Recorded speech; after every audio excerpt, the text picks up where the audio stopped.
Hello everyone, कैसे हैं आप सब। आई होप आप बहुत अच्छे होंगे। चलिए हम आज स्टार्ट करते हैं बिजनेस कम्युनिकेशन को और उसमें सबसे पहले समझते हैं बेसिक्स ऑफ बिजनेस कम्युनिकेशन। इसी चैनल पे आपको आगे के जो वीडियोस हैं वो मिल जाएंगे। सो बी कनेक्टेड विद अस। सबसे पहले समझते हैं कम्युनिकेशन क्या होता है। देखिए, कम्युनिकेशन एक लैटिन वर्ड कम्युनिकेयर से आया है जिसका मतलब होता है टू मेक कॉमन और टू शेयर। अगर इसी हिसाब से हम इसकी डेफिनेशन समझें तो क्या डेफिनेशन होगी। Communication means the act of sharing और एक्सचेंजिंग इंफॉर्मेशन, आइडिया, ओपिनियन और फीलिंग बिटवीन टू और मोर पर्सन्स। जब हम एक दूसरे से बात करते हैं और बात करके हम कोई भी चीज़, इंफॉर्मेशन हो, आइडिया हो, ओपिनियन हो या फीलिंग हो, वो शेयर करते हैं, तो ऐसे जो कम्युनिकेशन है या ऐसी जो प्रोसेस है उसे हम कम्युनिकेशन कहते हैं। फॉर एग्जाम्पल, अभी जब मैं आपसे बात कर रही हूँ, जब मैं ये वीडियो बना रही हूँ, तो ये भी एक तरीके का कम्युनिकेशन है और यहाँ मैं आपको इंफॉर्मेशंस प्रोवाइड कर रही हूँ। वहीं अगर आप सपोज दो लोग मिलके कोई आइडिया डिस्कस कर रहे हैं या सपोज बिजनेस के बारे में डिस्कस कर रहे हैं या पॉलिटिक्स के बारे में डिस्कस कर रहे हैं, तो आप क्या कर रहे हैं, अपने अपने आइडियाज़ या ओपिनियंस शेयर कर रहे हैं। वहीं अगर कोई दो फ्रेंड्स मिलके बात कर रहे हैं और वो एक दूसरे के बीच में कोई इमोशनल डिस्कशन कर रहे हैं, तो वहाँ पे वो क्या कर रहे हैं, फीलिंग्स डिस्कस कर रहे हैं। ठीक है। तो ये वेरियस फॉर्म्स होते हैं या वेरियस थिंग्स होती हैं जो एक कम्युनिकेशन प्रोसीजर में शेयर की जा सकती है। अब अगर इसे एक वर्ड में मुझे समझना हो कि कम्युनिकेशन क्या होता है, तो basically communication is nothing but to share. Share information, idea, opinion और फीलिंग। ठीक है। अगर अब कम्युनिकेशन समझ में आ गया है तो हमें समझना चाहिए क्या होता है बिजनेस कम्युनिकेशन। यही हमारे चैप्टर का नाम भी है, राइट। तो समझते हैं बिजनेस कम्युनिकेशन क्या है। Business communication is the communication between the people in the organization for the purpose of carrying out the business activities. जब दो या दो लोग से ज़्यादा एक बिजनेस में एक दूसरे से बातें कर रहे हैं, क्यों बात कर रहे हैं, ताकि वो बिजनेस एक्टिविटीज़ जो हैं वो कर सके, तो ऐसे ऑर्गेनाइजेशन के कम्युनिकेशन को हम बिजनेस कम्युनिकेशन कहते हैं। सपोज एक बोर्ड मीटिंग है, उस बोर्ड मीटिंग में बिजनेस में आगे क्या किया जाए जिससे प्रॉफिट बढ़े, ऐसा कोई डिस्कशन हो रहा है तो वो बिजनेस कम्युनिकेशन कहलाएगा। ठीक है। वहीं एक और एग्जांपल हो सकता है, अगर हम हमारे कस्टमर से बात कर रहे हैं, किस चीज़ के लिए, हम उसको कन्विंस कर रहे हैं कि वो हमारा प्रोडक्ट जो है वो खरीद ले, तो ऐसा कम्युनिकेशन भी क्या कहलाएगा, business communication. I hope this is clear. अब इसे और समझने के लिए हम इसके कैरेक्टरिस्टिक्स समझते हैं। देखिए, कम्युनिकेशन बेसिकली टू वे होता है, मतलब दोनों ही तरफ से कुछ ना कुछ आइडिया या इंफॉर्मेशन जो है वो शेयर की जा सकती है। सपोज राइट नाउ मैं आपको जब समझा रही हूँ, मैं आपको पढ़ा रही हूँ, तो मैं आपको इन्फॉर्मेशन दे रही हूँ। अगर अब आपको कुछ समझ नहीं आता है और आप फीडबैक देते हैं मुझे, तो वो क्या होगा, वो टू वे कम्युनिकेशन हो जाएगा, जहाँ सेंडर और रिसीवर, सेंडर मतलब जो मैसेज भेज रहा है, रिसीवर मतलब जिसके पास मैसेज पहुँच रहा है, वो दोनों रिस्पॉन्ड कर रहे हैं, तो ऐसा कम्युनिकेशन क्या हो जाता है, बिजनेस कम्युनिकेशन। सेकेंड कैरेक्टरिस्टिक क्या हुआ, कंटिन्यूस होता है, मतलब हम जब तक बातचीत करेंगे जब तक क्या नहीं हो जाता, हमारे डिज़ायर रिजल्ट जो है वो अचीव नहीं हो जाता। अगर मैं आपको पढ़ा रही हूँ, तो जब तक आपको वो चीज़ें क्लियर नहीं हो जाती, मैं तब तक आपको एक्सप्लेन करते रहूँगी। तो ऐसा प्रोसीजर क्या हो गया, कंटिन्यूस प्रोसेस। और ये शॉर्ट टर्म प्रोसेस भी होता है। शॉर्ट टर्म क्यों होता है, क्योंकि हमारा कम्युनिकेशन साल दो साल तक नहीं चलने वाला है। हम एक पर्टिकुलर टाइम ड्यूरेशन के लिए बातचीत करेंगे। सपोज अगर ये वीडियो 10 मिनट का है तो हम 10 मिनट बातचीत करेंगे और हमारा जो कम्युनिकेशन है वो कंप्लीट हो जाएगा।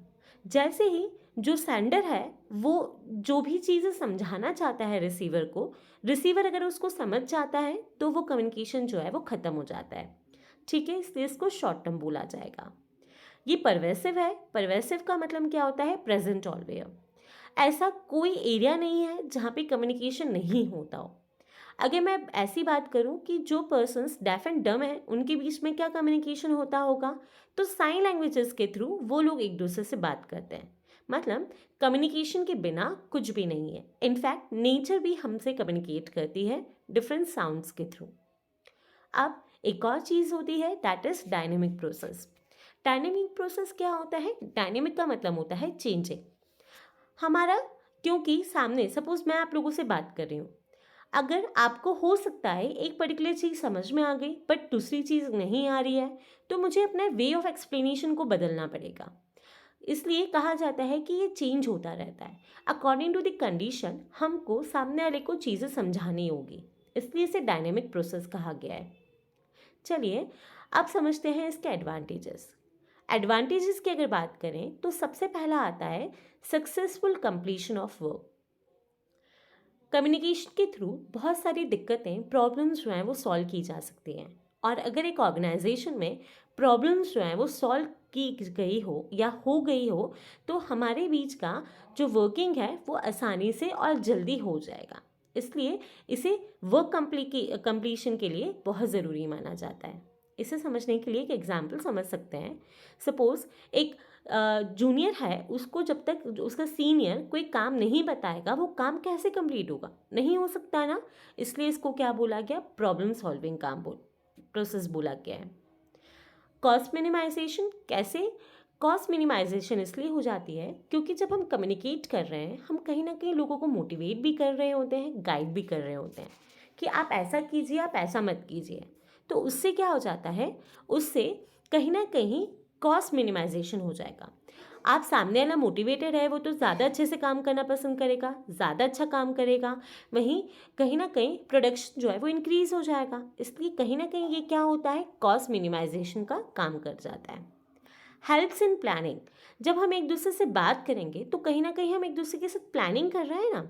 मतलब बात करेंगे तो ही तो प्लान होगा। कम्युनिकेशन नहीं हो रहा है, मैं अपने मन में कुछ सोच के बैठ जाऊँ, आप अपने मन में कुछ सोच के बैठ जाएं। सपोज हम सोच के बैठ गए कि मुझे आज यहाँ जाना है ना, हम महाकाल घूमने जाएंगे सपोज, मैंने आपको बताया ही नहीं, तो कैसे होगा? प्लान कैसे बनेगा? नहीं बन पाएगा। इसलिए उसका कम्युनिकेट होना ज़रूरी होता है।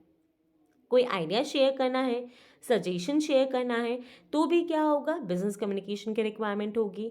और वहीं कोई डिसीजन अगर टॉप लेवल ने लिया है और लोअर लेवल पे वो चाहता है कि इम्प्लीमेंट हो जाए, तो भी क्या होगा? कम्युनिकेशन की ज़रूरत होगी।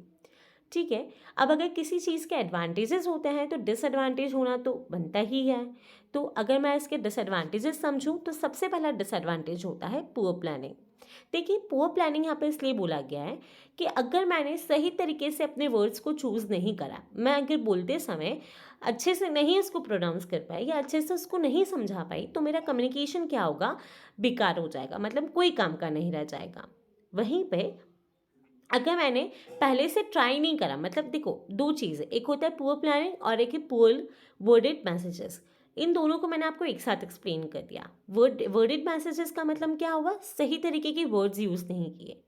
पुअर प्लानिंग को हम ऐसे भी समझ सकते हैं कि बोलने से पहले हमने सोचा ही नहीं हमें क्या बोलना है। और जब हम इस तरीके से कम्युनिकेट करते हैं तो कहीं ना कहीं हम क्या हो जाते हैं? हड़बड़ाहट में गलत चीज़ें बोल जाते हैं। ठीक है। अब एक और रीज़न होता है कि कम्युनिकेशन अच्छे से नहीं हो पा रहा है, उसका रीज़न है status difference between sender and receiver. Suppose अगर कोई जो है बॉस है एक ऑर्गेनाइजेशन का, वो हमेशा अपने आप को प्रायोरिटी पे रखेगा और वो ये सोचेगा कि जो नीचे वाला है वो अच्छा सजेशन दे ही नहीं सकता, उसके पास नॉलेज ही क्या है जो अच्छा सजेशन देगा। अगर उसके दिमाग में ऐसी चीज़ें चल रही हैं तो कहीं ना कहीं क्या होगा? एक बैरियर जो है वो क्रिएट हो जाएगा। ठीक है। अब एक और रीज़न हो सकता है डिसएडवांटेजेस ऑफ कम्युनिकेशन का, जो है लॉस बाय ट्रांसमिशन और पुअर अटेंशन। मैंने क्या बोला सामने वाले को याद ही नहीं है क्योंकि मैंने इतना सारा कम्युनिकेशन एक साथ कर दिया, तो वो भी एक डिसएडवांटेज है कम्युनिकेशन का। आई होप आपको समझ आया होगा। अब लास्ट टॉपिक इस पर्टिकुलर चैप्टर का जो है objectives of communication in business setup. सबसे पहला ऑब्जेक्टिव, मतलब ऑब्जेक्टिव से मतलब क्या है? हम क्यों कर रहे हैं, कम्युनिकेशन क्यों किया जा रहा है? तो सबसे पहले इंफॉर्मेशन देने के लिए, एडवाइस करने के लिए। बेसिकली एडवाइस किसको किया जाएगा? जूनियर लेवल्स को किया जाएगा कि आप इस तरीके से काम करो, इस तरीके से ना करो। सजेशंस, जूनियर लेवल सजेशंस देंगे सुपीरियर लेवल को कि आप ऐसा करेंगे ना तो ये और अच्छा हो जाएगा। ठीक है, तो ये सजेशंस देने के लिए। ऑर्डर्स के लिए अब ऑर्डर कौन देगा, सुपीरियर लेवल जो है सबऑर्डिनेट को ऑर्डर देगा, ठीक है। किस तरीके का ऑर्डर कि आपको ये काम आज कंप्लीट करके देना है, आपको ऐसे करना है। फिर वार्निंग्स आता है। वार्निंग्स का मतलब क्या होता है कि हम क्या कर रहे हैं, सामने वाले को बोल रहे हैं आपको इसको इस तरीके से नहीं करना, आपको ऐसे करना है। अगर अब आपने मेरी बात नहीं मानी तो मैं आपको पनिश करूंगा, मैं आपका डिमोशन कर दूंगा, मैं आपकी सैलरी कट कर दूंगा। अगर इस तरीके से कोई कम्युनिकेशन हो रहा है तो वो वार्निंग के लिए है। एजुकेशन जो अभी मैं कर रही हूँ वो क्या है, आपको पढ़ाने के लिए, तो वो क्या हो गया, एक एजुकेशनल कम्युनिकेशन हो गया। वहीं अगर मैं किसी को मोटिवेट करने के लिए, जैसे संदीप माहेश्वरी हैं, खान सर हैं, ये सब जो कम्युनिकेट करते हैं वो क्यों करते हैं, लोगों को मोटिवेट करने के लिए। तो ऐसा जो कम्युनिकेशन एक बिजनेस में होता है ताकि जो जूनियर्स हैं वो अच्छे से अपना काम करें, तो ऐसा जो कम्युनिकेशन होगा वो मोटिवेशन के लिए होगा। आई होप आपको समझ में आया होगा। This is the end of our slide, और आगे की वीडियोज़ के लिए आप कनेक्टेड रहिए। Thank you so much.